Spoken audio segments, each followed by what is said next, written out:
আলহামদুলিল্লাহ, সমস্ত প্রশংসা, সমস্ত তারিফ সেই মহান রব্বুল আলামিনের জন্য, যে মহান রব্বুল আলামিন আমাদেরকে আজ এই পবিত্র জুমার দিন জুমার নামাজের উদ্দেশ্যে জামিয়া মসজিদে আসার বসার তৌফিক দান করেছেন। আপনারা সকলে বলি আলহামদুলিল্লাহ। তাই হাজরিন, গত জুমাতে আপনারা সূরা আসরের প্রথম আয়াতের উপরে ওয়াল আসরের উপরে কিছু আলোচনা শুনেছিলেন। যে আল্লাহ রাব্বুল আলামিন ওয়াল আসর দ্বারা সময় কালের শপথ করেছেন, এর উপরে বিস্তারিত গত সপ্তাহ আলোচনা হয়েছে। এরপর আল্লাহ রাব্বুল আলামিন ইরশাদ করেন, ইন্নাল ইনসানা লাফি খুসর, নিঃসন্দেহ সমস্ত মানুষেরা ক্ষতিগ্রস্তের মধ্যে। হ্যাঁ হাজরিন, প্রথমত আল্লাহ রাব্বুল আলামিন শপথ করে বললেন, সময় এবং কালের শপথ, জামানার শপথ করে। আল্লাহ রাব্বুল আলামিনের প্রত্যেকটি কথা সত্য। আল্লাহ স্বয়ং কোরআনুল কারীম ফুরকানুল মাজিদে বলেন, ওয়ামান আসতাকু মিনাল্লাহি কিলা, কে আছে তোমাদের মধ্যে আমার চেয়ে বেশি সত্যবাদী? আল্লাহ রাব্বুল আলামিন মিথ্যা বলেন না। কেউ যদি সন্দেহ করে যে আল্লাহ মিথ্যা বলতে পারেন, ঈমান নষ্ট হয়ে যাবে, হবে কিনা? আল্লাহ রাব্বুল আলামিন কোনদিন মিথ্যা বলতে পারেন না, সন্দেহ করা যাবে না। আল্লাহ প্রত্যেকটি কথা যখন সত্য আছে, এরপরে আল্লাহ রাব্বুল আলামিন কসম করে বলেছেন ওয়াল আসর, জামানার শপথ, সময় কালের শপথ, ইন্নাল ইনসানা লাফি খুসর, যে আল্লাহ আমাদেরকে বানিয়েছেন, যে আল্লাহ মানুষদেরকে সৃষ্টি করেছেন, বানানে ওয়ালা নিজেই বলছে যে এই মানুষেরা ক্ষতিগ্রস্তের মধ্যে আছে। এখন আপনারা চিন্তা করুন, আলাদা আলাদা কোম্পানিগুলো আছে, এই আলাদা আলাদা কোম্পানিগুলো আলাদা আলাদা তাদের প্রোডাক্ট। একটি প্রোডাক্ট যখন মার্কেটে লঞ্চ হয়, তখন তার ফিডব্যাক গুলো যেগুলো হয়, নেগেটিভও হয়, পজিটিভও হয়। কেউ কেউ ভালো বলে, কেউ কেউ মন্দ বলে, কিন্তু যারা ব্যবহার করেছে তারাই বলতে পারবে যে এই প্রোডাক্টটি কেমন আছে। কিন্তু কোন প্রোডাক্ট যদি কোন কোম্পানি বানিয়েছে, বানানোর পরে যদি ওই কোম্পানি যদি এলান করে দিল, ঘোষণা দিয়ে দিল আমার এই সমস্ত প্রোডাক্ট বেকার, তার কোন সন্দেহ থাকবে? বানানেওয়ালা নিজেই, যিনি তৈরি করেছেন, তৈরিকারও নিজেই বলল যে আমার এই সমস্ত প্রোডাক্ট বেকার আছে। প্যারে হাজরিন, মানুষকে সৃষ্টি করেছেন আল্লাহ, সেই মানুষ বানানেওয়ালা, মানুষের স্রষ্টা স্বয়ং আল্লাহ রাব্বুল আলামিন বলে, ইন্নাল ইনসান, সমস্ত মানুষ জাতি লাফি খুসর, তারা ক্ষতিগ্রস্তের মধ্যে রয়েছে। প্যারে হাজরিন, এখন একটি প্রশ্ন আসতে পারে, হে আল্লাহ, সমস্ত মানুষ জাতি ক্ষতিগ্রস্তের মধ্যে, ঠিক আছে, এই ক্ষতি থেকে, এই খাসারা থেকে আমরা কি ফিরিয়ে বের হতে পারবো? প্রশ্ন চলে আসে। এই সূরাতের মধ্যে আল্লাহ রাব্বুল আলামিন আবার ইরশাদ করেন, ইল্লা, ইল্লা মানে ব্যতীত, সমস্ত মানুষরা ক্ষতিগ্রস্তের মধ্যে রয়েছে, কিন্তু কিছু সংখ্যক মানুষ ব্যতীত, ইল্লাল্লাযীনা আমানু, কিন্তু যারা ঈমান এনেছে। বোঝা যায় সমস্ত জাতি, সমস্ত মানব জাতি, তার মধ্যে মুসলিম আছে, তার মধ্যে হিন্দু আছে, কাফির আছে, মুশরিক আছে, সব সবার কথা ইন্নাল ইনসানের মধ্যে আল্লাহ রাব্বুল আলামিন বললেন। কিন্তু যখন আল্লাহ রাব্বুল আলামিন বলেন ইল্লাল্লাযীনা আমানু, কিন্তু যারা ঈমান এনেছেন, তারা এই ক্ষতিগ্রস্ত থেকে পৃথক হয়ে গেলেন। মুসলমান বাপ যারা কালেমা পড়ে নিল, যারা আল্লাহ এবং তার রাসূলের উপরে ঈমান এনে নিয়েছে, তারা এই খাসারা থেকে, ক্ষতিগ্রস্ত থেকে আলাদা হয়ে গেল। এখন আরেকটি প্রশ্ন, কি ঈমান এনে নিলেই, ঈমান আনার পরেই কি আমরা ক্ষতি থেকে বেঁচে থাকতে পারবো? এই কোরআনুল কারীম, ফুরকানুল মাজিদ আবার আমাদেরকে তাকিদ দিচ্ছে, শুধু কালমা পড়ে বসে থাকতে হবে না। শুধু কালমা পড়ে নিলাম, সপ্তাহে 2 রাকাত নামাজ পড়ে নিলাম, চলবে না। কালমা পড়ে ঘরের মধ্যে আরামে টিভি দেখবো, খাই খেলবো, জুয়া খেলবো, নেশা করবো, মা বাবার উপরে জুলুম অত্যাচার করবো, অন্যের মাল আত্মসাৎ করবো, চলবে না। কোরআন কারীম বলে যদি তুমি ক্ষতিগ্রস্ত থেকে বাঁচতে হয় তোমাকে, তবে তুমি কি করবে? ইল্লাল্লাযীনা আমানু, আগে তুমি ঈমান নিয়ে আসবে। শুধু ঈমান নিয়ে আসলে হবে না, ওয়া আমিলুস সালিহাত, তার সঙ্গে সঙ্গে নেক আমল করতে হবে। কি করতে হবে? নেক আমল করতে হবে, আমালে সালেহ। আজ প্যারে হাজরিন, আজ আমরা মুসলমান আছি, আমাদের জবান একটি কথা, যার দিলের মধ্যে যারা বারাবার ঈমান থাকবে তারা জান্নাতে, হাদিসটি বাস্তব আছে। কিন্তু জান্নাত কি এত সহজ? জান্নাত এত সহজ যে আমরা সারাদিন নিজ মনের মতো কাজ করে গেলাম, আমার ইন্তেকালের পরে ফেরেশতা ডাক দিয়ে বলে ওয়েলকাম টু জান্নাত। এত সহজ জান্নাত? এত সহজ যদি জান্নাত থাকতো, আবু বকর সিদ্দিক রাদিয়াল্লাহু তাআলা মক্কা ছেড়ে হিজরত করে মদিনা আসলেন। সাহাবায়ে কেরাম পেটে পাথর বেঁধে তিনারা যুদ্ধের ময়দানে যেতেন না। হযরতে বেলাল হাবশী রাদিয়াল্লাহু তাআলার বুকের উপরে সেই গরম গরম পাথর রাখা হতো না। সাইয়্যিদুশ শুহাদা হযরত আমির হামজা রাদিয়াল্লাহু তাআলা এভাবে নির্মমভাবে শহীদ করা হতো না। যদি এটা সহজ হতো জান্নাত, হযরত ইমাম আলী মাকাম ইমাম হুসাইন আলাইহিস সালামকে কারবালার ময়দানে এইভাবে জুলুম অত্যাচার সহকারে শহীদ করা হতো না। তার সন্তানদের মাসুম আলী আসগারকে শহীদ করা হতো না। তার সন্তানদের উপরে জুলুম করা হতো না। জান্নাত এত সহজ না। আজ আমরা চিন্তা করে নিয়েছি, বাস আমি মুসলমান, আমি কালমা পড়ে নিয়েছি, জান্নাত তো আমার অপেক্ষা করছে। প্যারে হাজরিন, জান্নাত এত সহজ না। আল্লাহ রাব্বুল আলামিন বলেন ইন্নাল ইনসানা লাফি খুসর। যে আল্লাহ মানুষ জাতিকে সৃষ্টি করেছেন, সেই আল্লাহ বলেছেন সমস্ত মানুষেরা ক্ষতিগ্রস্তের মধ্যে। কিন্তু যারা ঈমান নিয়ে আসলো, ঈমান আনার পরেও মানুষ জাতিরা ক্ষতিগ্রস্ত থেকে বাঁচতে পারে না।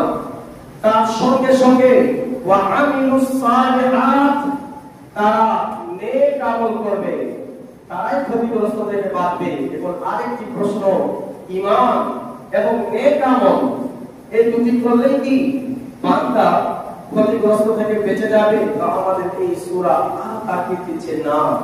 ওয়া তাওয়াসাউ বিল হক ওয়া তাওয়াসাউ বিস সাবর। ঈমান, নেক আমল, এরপরে পরস্পরে সত্যের তাকিদ দেওয়া, সত্য কথা বলা, সত্যের দিক নির্দেশনা দেওয়া এবং পরস্পরে ধৈর্য ধারণের নসিহত করা, ওসিয়ত করা, কথা বলা, এই 4টি জিনিস আমি গত সপ্তাহে বলেছিলাম। ইমাম শাফিঈ বলেছেন কুরআনুল কারীম পরিপূর্ণ যদি না থাকতো, এই সূরা আসর যদি নাযিল আল্লাহ করে দিতেন মানব জাতির জন্য, এই পুরো মানব জাতির জীবনের জন্য এই সূরা আসর যথেষ্ট ছিল। প্রিয় হাজরিন, তো শুধুমাত্র ঈমান নিয়ে আসে বসে থাকতে হবে না, আমাদেরকে আমালে সালেহ নেক আমল করতে হবে। এখন নেক আমল কি? এখন প্রশ্ন আসবে, নেক আমল আমি করব, সারাদিন আমলে করতে থাকবো, হাতে তসবিহ নিয়ে ঘুরতে থাকবো, সারাদিন দুরূদ পড়তে থাকবো, কাজ কাম করবে কে? একদিন এক ব্যক্তি দেখা হলো, আমি যে এলাকায় থাকি আপনারা একবার চিন্তা করবেন, ওই এলাকাটা আসতে থাকে মেহমানরা, 3 দিনের জন্য 40 দিনের জন্য মেহমান আসতে থাকে, রান্না বান্না চলতে থাকে। একদিন বসেছিলাম আমার বন্ধুর লোকালে, দর্জি আছে আমার বাড়ির পাশে, আমার গাড়ি ওখানে রাখা থাকে, আমাদের আসলে ওখান থেকে গাড়ি নিয়ে আসে। এখন এক ব্যক্তি আসলো, মেহমান ছিল, আল্লাহ রাহে করিম বাস আমার বলে আল্লাহ রাস্তার জন্য বের হো। আমি বললাম আল্লাহ রাস্তা কোনটা? যেই রাস্তায় আপনি নিয়ে যাচ্ছেন শুধুমাত্র সেটাই কি আল্লাহ রাস্তা? যে রাস্তায় আপনি নিয়ে যাচ্ছেন 3 দিনের হোক 40 দিনের হোক, ওটাই কি আল্লাহ রাস্তা, না আরো কিছু আছে আল্লাহ রাস্তা? বলে আমি বুঝলাম না। उर्दू जबान में थे, फिर बाहर से आए हुए थे मेहमान, खास मेहमान थे। আমি বললাম আপনি যে রাস্তায় নিয়ে যাচ্ছেন ওটাই কি আল্লাহর রাস্তা, আর কি আল্লাহর রাস্তা নেই? আজ মানুষকে কি বলে না আল্লাহর রাস্তার জন্য বেরো, আল্লাহর রাস্তার জন্য বেরো। আরে হাজির আল্লাহর রাস্তা কোনটা?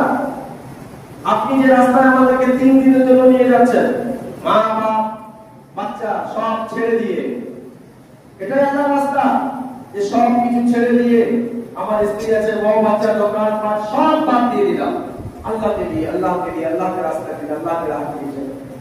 হাজির আল্লাহর রাস্তা কি ওটাই যে 3 দিনের জন্য বের হয়ে যাও, 40 দিনের জন্য বের হয়ে যাও, এটা কি আল্লাহর রাস্তা? আমি প্রশ্ন করলাম, আমি বুঝলাম না।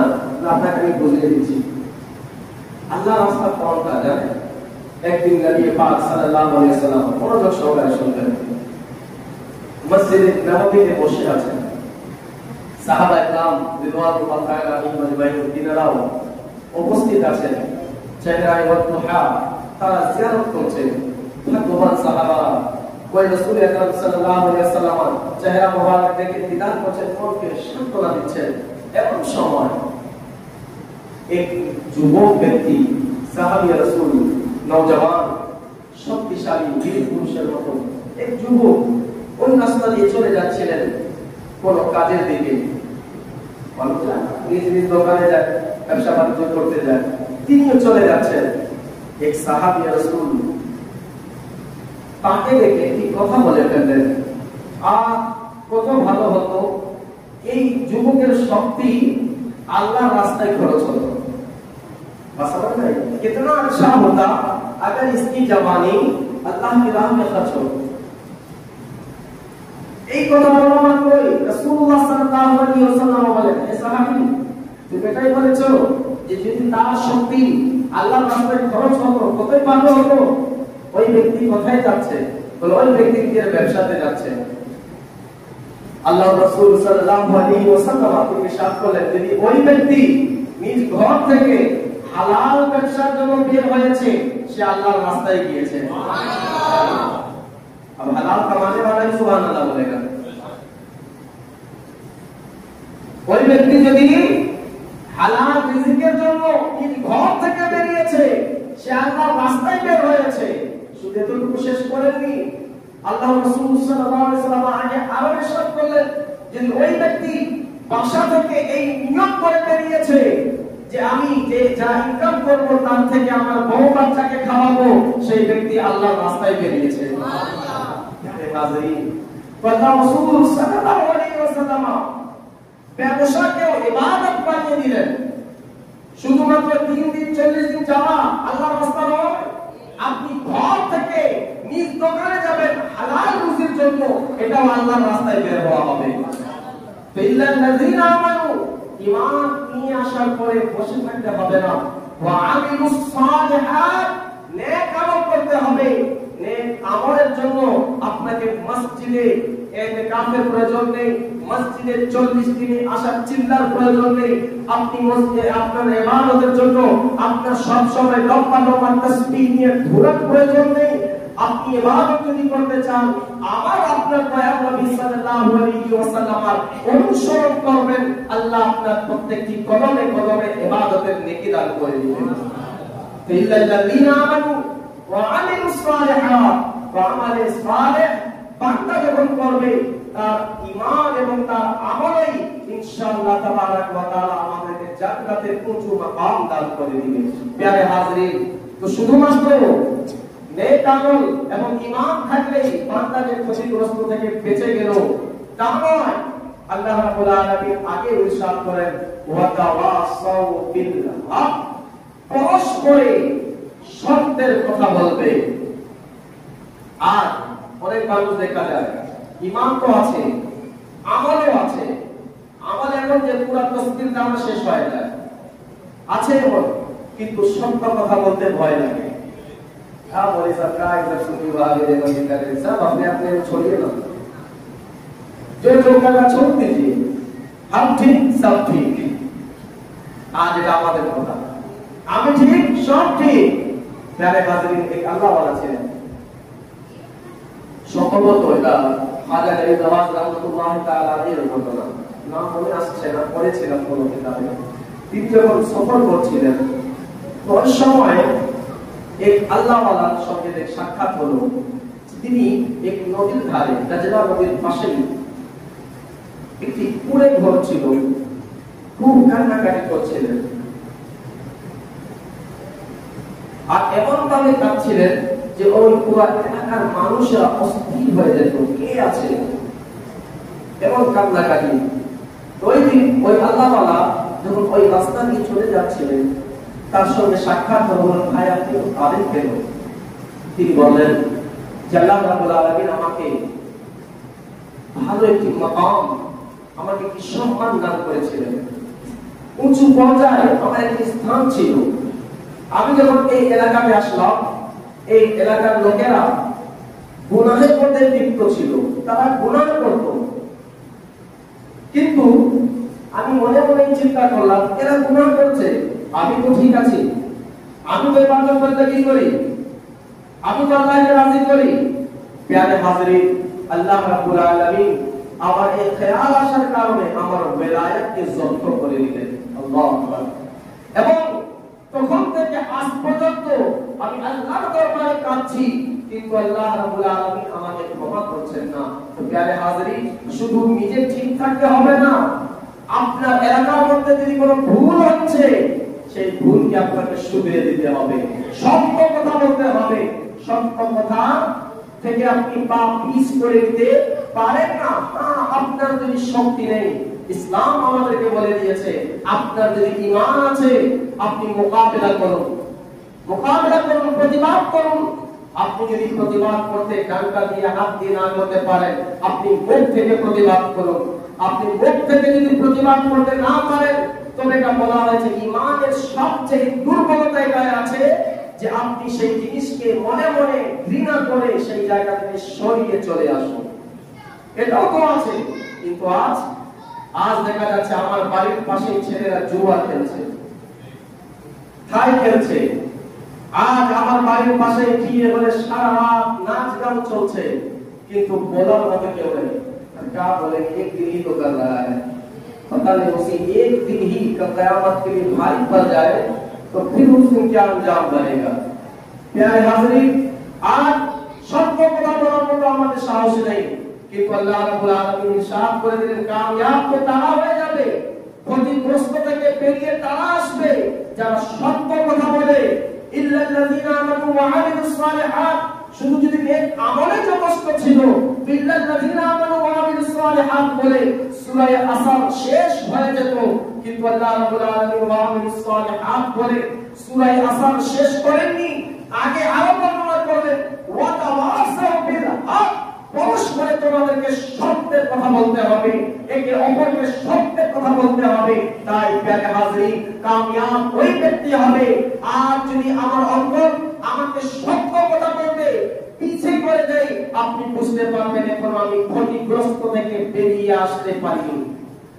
আপনি নিজেকে যাচাই করে নিন, আয়নার সামনে আপনি দাঁড়িয়ে যান এবং নিজের অন্তরকে প্রশ্ন করুন যে হে আমাকে বলে যে আমি সত্য কথা বলতে পারি কি পারি না, আমি কি ক্ষতিগ্রস্তের মধ্যে আছি, আমার কিয়ামত কেমন হবে, আমি জান্নাতে যাব কি যাব না, আমি কি ক্ষতিগ্রস্তের মধ্যে ডুবে যাচ্ছি নাকি আমি সাফল্যের দিকে চলে যাচ্ছি। তবে আপনি নিজেকে দেখবেন আমি সত্য কথা বলি কি বলি না। যদি আপনি সত্য কথা বলেন, সর্বদা সত্যকে ভালোবাসেন, তবে আপনি বুঝতে পারবেন যে আপনি ইন্নাল ইনসানা লাফি খুসরের অন্তর্ভুক্ত নয়, আল্লাহ আপনাকে খাসারা থেকে, ক্ষতিগ্রস্ত থেকে হেফাজতে রেখেছেন। বলেন সুবহানাল্লাহ। প্রিয় হাজিরিন, তো পরস্পরে সত্য কথা বলতে হবে। এরপরে শুধু সত্য কথা বলে দিলে হবে না, সত্য কথা অনেক সময় কটু হয়, আর সত্য কথা বলতে গেলে অনেক সময় আপনাকে গালিও শুনতে হবে। আপনি সত্য পথে থাকবেন, আপনার রাস্তায় অনেক বাধা আসবে, আপনি সত্যের রাস্তায় থাকবেন, আপনাকে লোকেরা অনেক কিছু বলবে। আপনি যদি সত্যের রাস্তায় আপনি চলবেন, হক পথে চলবেন, তবে আপনার বাধা এমন আসবে, মানুষ আপনার দুশমন হয়ে যাবে। তখন কি করতে হবে? আল্লাহ রাব্বুল আলামিন শেষ সময়ে একটি কথা বলে দিলেন, ওয়া তাওয়াসাউ বিস-সাবর, এবং ধৈর্য ধারণ করতে হবে, পরস্পরে ধৈর্য ধারণের ওসিয়ত করতে হবে। প্রিয় হাজিরিন, এই চারটি বিষয় নিয়ে এই সূরা আসর আছে: ঈমান, আমালে সালেহ এবং সত্য এবং সবর, ধৈর্য। প্রিয় হাজিরিন, আপনি যখন সত্যের পথে থাকবেন, মানুষ আপনার দুশমন হবে, মানুষ আপনার পিছনে কথা বলবে, কিন্তু আজ যখন মানুষ আমার পিছে কথা বলবে, আমাদেরকে কি করতে হবে? আল্লাহ রাব্বুল আলামিন শেষে বলে দিলেন, তোমরা ধৈর্য ধারণ করবে। কি করবে? ধৈর্য ধারণ করবে। যখন তোমরা ধৈর্য ধারণ করবে, আল্লাহ রাব্বুল আলামিন তোমাদেরকে ক্ষতিগ্রস্ত থেকে বের করে নিয়ে তোমাদেরকে কামিয়াব ওয়ালা বান্দার অন্তর্ভুক্ত করে দিবেন। প্রিয় হাজিরিন, আর এই চারটি বিষয় নিজের অন্তরের ভিতরে একবার থেকে দেখি যে আমার ভিতরে চারটি আছে কিনা। ঈমান আলহামদুলিল্লাহ আছে, আমাদের सामने কিছু না কিছু আমরা করে যাই, कुछ ना भी हो जुमा तो मुलाकात पढ़ते ही हैं। हाँ वाला बातें दो ही पढ़ते हैं, सलाम फेरा भागते हैं। इतना समझाओ फिर भी वही दो ही रकात में हम लोग अटके हो जाते हैं कि बस दो ही रकात। कब पढ़ेगा भैया? मोबाइल भर कर ही गए, दाढ़ी कभी निकलती नहीं। 40 साल हो गए, 60 साल हो गए, अभी बच्चे दाढ़ी नहीं निकल रही है। कब जो दाढ़ी निकलेगी हम इसी के इंतजार में। कुछ लोगों की, कुछ लोग कहते हैं कि नहीं भाई अभी क्या हुआ, हो सकता है दूसरी शादी करने का इरादा है, चलो अल्लाह खैर करे, दूसरी के चार भी कर सकते, कोई मसला नहीं। अगर खिलाने के औकात दिया है तो चार करो, लेकिन हिसाब बराबर रखना है, हिसाब बराबर रखना है। अगर एक 19 भी सो गए ना तो फिर फरिश्ते वहां पर देंगे आपका हिसाब अच्छे से। खैर प्यारे हाजिर, भाई বলছিলাম এই চারটি বিষয় আমার মনের ভিতরে আছে কিনা। আপনি যখন এই তিনটি কাজ নিয়ে ঈমান, আমালে সালেহ এবং সত্যের পথে চলবেন, মানুষ অনেক কথা বলবে, সঙ্গে সঙ্গে আমাদেরকে ধৈর্য ধারণ করতে হবে। বান্দা যখন ধৈর্য ধারণ করে, আল্লাহ রাব্বুল আলামিন স্বয়ং কোরআনুল কারীম ফুরকানুল মাজিদে ইরশাদ করে দিয়েছেন, তুমি যখন ধৈর্য ধারণ করবে, তোমার সঙ্গে দুনিয়া কেউ থাকুক বা না থাকুক, কিন্তু আমি আল্লাহ তোমার সঙ্গে থাকবো। বলে ইন্নাল্লাহা মা'আস সাবিরিন। কেউ থাকুক বা না থাকুক তোমার সঙ্গে, দুনিয়ার আজ কেউ আছে, টাকার লোভে অন্য জায়গায় দল বদলাতে পারে, সম্ভাবনা 100 আছে, কিন্তু আল্লাহ রাব্বুল আলামিনের ওয়াদা কোনদিন এরকম হবে না, আল্লাহর কথা দুরকম হবে না। আল্লাহ স্বয়ং বলেন, হে বান্দা তুমি ধৈর্য ধারণ করো, আমি আল্লাহ তোমার সঙ্গে থাকবো। আর আল্লাহ রাব্বুল আলামিন যার সঙ্গে থাকবেন তার দুনিয়াও কামিয়াব হয়ে যাবে, তার আখিরাতও কামিয়াব হয়ে যাবে। প্রিয় হাজিরিন, হযরত আইয়ুব আলাইহিস সালাম, আল্লাহ রাব্বুল আলামিন তিনাকে অনেক মাকাম এবং মর্যাদা দান করেছেন। তিনি পয়গম্বর আছেন, হযরত ইসহাক আলাইহিস সালামের সন্তান থেকে তিনি, এবং তিনার যিনি স্ত্রী ছিলেন তিনি হযরত লূত আলাইহিস সালামের সন্তান থেকে। অর্থাৎ তিনি তো নিজেই নবীর বংশধর, তার স্ত্রী যে ছিলেন তিনিও নবীর সন্তান থেকে। আল্লাহ রাব্বুল আলামিন হযরত আইয়ুব আলাইহিস সালামকে সৌন্দর্য দিয়েছিলেন, একেবারে সুন্দর, শরীর স্বাস্থ্য তার ভালো। আর শুধু তার চেহারা সুন্দর ছিল না, নবী আছেন, আখলাক আল্লাহ রাব্বুল আলামিন তিনি সুন্দর রেখেছেন। আর শুধু তার শারীরিকভাবে সৌন্দর্য আল্লাহ করেননি, আল্লাহ রাব্বুল আলামিন তাকে সম্পদ অনেক দিয়েছিলেন, সন্তান অনেক দিয়েছিলেন। যেহেতু সম্পদ তার অনেক, ঘর বাড়ি দালান ছিল কিনা। আর বর্তমান তো আমরা সম্পদ যার বেশি আমরা কিভাবে বুঝি? ব্যাংক ব্যবস্থা রুপিয়া জায়গা, ব্যাংক ব্যালেন্স। কিন্তু ওই সময় এভাবে ব্যাংক ব্যালেন্স ছিল না। মানুষরা নিজ সম্পদগুলোকে পশু খরিদ করে তারা লালন পালন করত, সম্পদগুলো পশু রূপে থাকতো। আজকেও দেখবেন আপনারা অনেক গ্রামগঞ্জের মধ্যে তারা সম্পদগুলোকে ধান আবাদের মধ্যে অথবা পশু খরিদ করে তার মধ্যে তারা ব্যয় করে দেয়, আবার বিক্রি করলে টাকা ফেরত পেয়ে যাবে। আবার কিছু কিছু লোক সম্পদগুলো এইভাবে লুকিয়ে রাখে যে জমি খরিদ করে নিয়ে রেখে দিল। अच्छा कुछ लोग बड़े चालाक होते हैं कि जमीन इसलिए खरीदा ताकि ज़कात देना ना पड़े। अच्छा बात आ गई तो इसके बाद बता दे, फिर पता नहीं कि ज़हन में क्या बात। हाँ জমিনের উপরে যাকাত নেই মনে রাখবেন। আপনি যে ঘরে আছেন জমিনের উপরে যাকাত নেই। যখন এই মশলা ওলামায়ে কেরাম বলতে লাগলেন যে জমিন के ऊपर যাকাত नहीं है, এখন লোকদের একটা চিন্তা আসলো, চলো जितना गांव की जमीन है खरीद लो, रास्ते के किनारे जमीन उठाई लो, जमीन खरीद लो। अब तुम जमीन खरीद करा शुरू, पैसा रहेगा बैंक में भाई 2.5% देना पड़ेगा, दर्द होगा दुख होगा। अभी ख्याल करो अल्लाह देने वाला है, अल्लाह ही मांग रहा है, लेकिन क्या ये ख्याल दिल में नहीं आता। हाँ 2.5% भी नहीं এটা হবে না। কি বলবো জমিন খরিদ করে দেন, একটা সূক্ষ্ম মাসলা বুঝে নিন। জমিনের উপরে যাকাত নেই। কোন জমিন? যেই জমিন আপনি নিজের থাকার জন্য খরিদ করেছেন, বসবাসের জন্য যেই জমিন আপনি খরিদ করেছেন সেই জমিনের উপরে আপনার কোনো যাকাত নেই। কিন্তু যেই জমিন আপনি এই নিয়তে খরিদ করেছেন যে দাম बढ़ जाएगा तो फिर निकाल देंगे, समझ में बात है। ये एक तो दाम बढ़ गई, एक इसको बेच के वो लेंगे, उसको बेच के ये करेंगे वो करेंगे। আপনার নিয়ত যদি জমিন এই নিয়তে খরিদ করেছেন যে আমি দাম বাড়লে বিক্রি করব, বিক্রি করে দিতে, তো এই জমিনের উপরেও আপনার যাকাত ওয়াজিব আছে। প্যারে হাজরিন, আল্লাহ রাব্বুল আলামিন হযরত আইয়ুব আলাইহিস সালামকে জায়গা জমি অনেক দিয়েছিলেন, পশু প্রাণী তার অনেক ছিল, গরু ছাগল একেবারে খামার। শয়তান একটি রিওয়ায়াতে আমি পড়েছি হযরত আইয়ুব আলাইহিস সালাম আল্লাহ রাব্বুল আলামিনের শুকরিয়া খুব জানাতেন, আল্লাহ রাব্বুল আলামিনের হামদ তারিফ খুব করতেন। যেহেতু আল্লাহর পয়গম্বর আছেন, আমাদের করা উচিত, উনি তো নবী আছেন, উনি আরো বেশি বেশি করতেন। আল্লাহ রাব্বুল আলামিন ফেরেশতাদের মাঝে বলতেন, দেখো আমার আইয়ুব আমার কত প্রশংসা করে। একদিন শয়তান আল্লাহ রাব্বুল আলামিনকে বলতে লাগলো, হে আল্লাহ তুমি হযরত আইয়ুবকে এত সম্পদ দিয়েছো, এত কিছু দিয়েছো, তাই সে তোমার শুকরিয়া জানায়। যখন এই কথা হলো না, আল্লাহ রাব্বুল আলামিন হযরত আইয়ুব আলাইহিস সালামের পরীক্ষা নিলেন। শয়তানকে বলে, দেখো আমার আইয়ুব সত্যিকারে আমাকে ভালোবাসে, সেই সম্পদের কারণে আমাকে ভালোবাসে না, এর জন্য আল্লাহ রাব্বুল আলামিন কি পরীক্ষা নিলেন। তিনি যে ভয় থাকতেন, হযরত আইয়ুব আলাইহিস সালাম এবং তার স্ত্রী কোনো কাজে বাইরে চলে আসলেন, তার সন্তানেরা ওই ঘরের মধ্যে ছিল।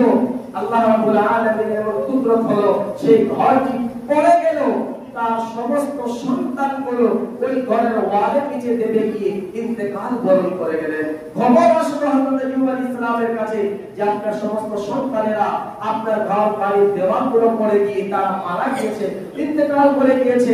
আমরা থাকলে কিভাবে কান্নাকাটি করতাম, শিকায়েত করে দিতাম। কিন্তু তিনি শিকওয়া শিকায়েত না করে আল্লাহ রাব্বুল আলামিনের দরবারে এই কথা বললেন যে আল্লাহ আমাকে দিয়েছিলেন, আল্লাহর জিনিস আল্লাহ নিয়ে গেলেন, বলেন সুবহানাল্লাহ। প্রিয় হাজরিন, এইভাবে ধৈর্যের কথা তিনি বললেন।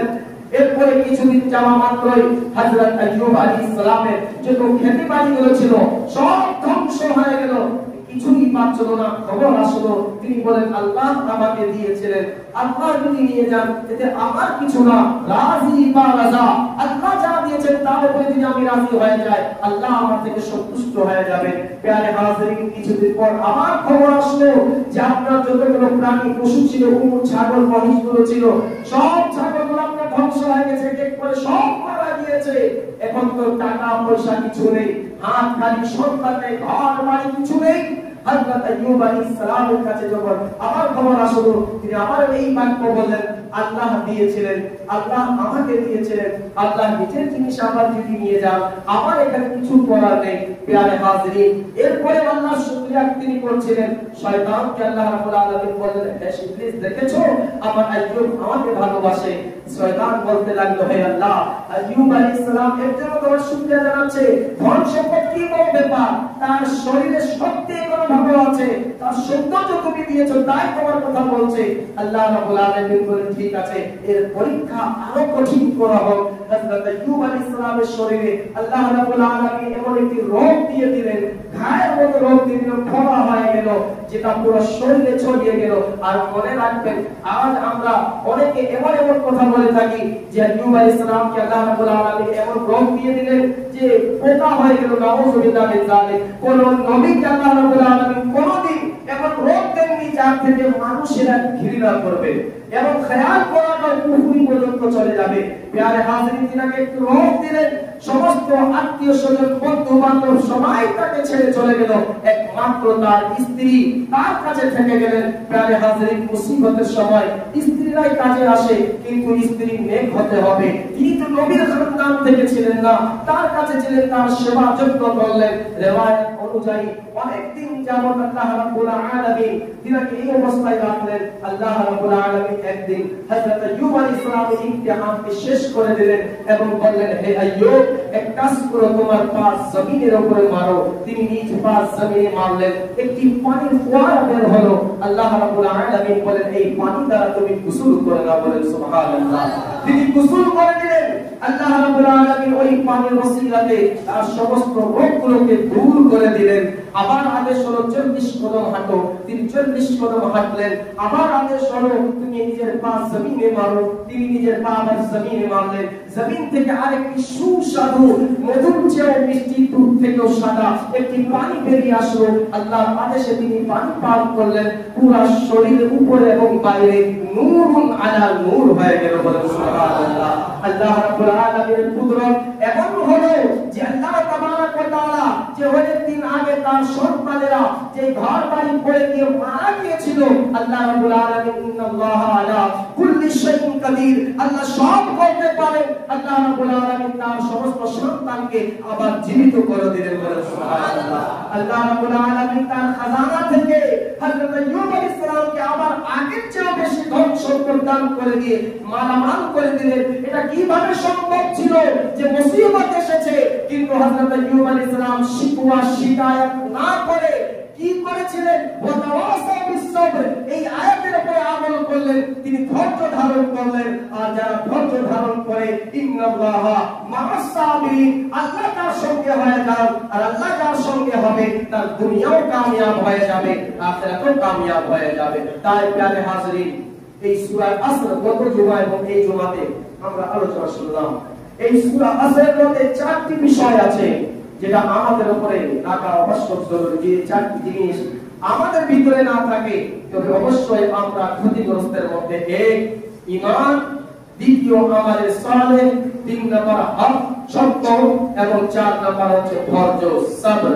এই 4টি বিষয় আমাদের নিজের ভিতরে নিয়ে আসতে হবে। আল্লাহ রাব্বুল আলামিনের কাছে দোয়া, আল্লাহ আমাদের সকলকে সূরাতের উপরে আমল করার তৌফিক দান করুন।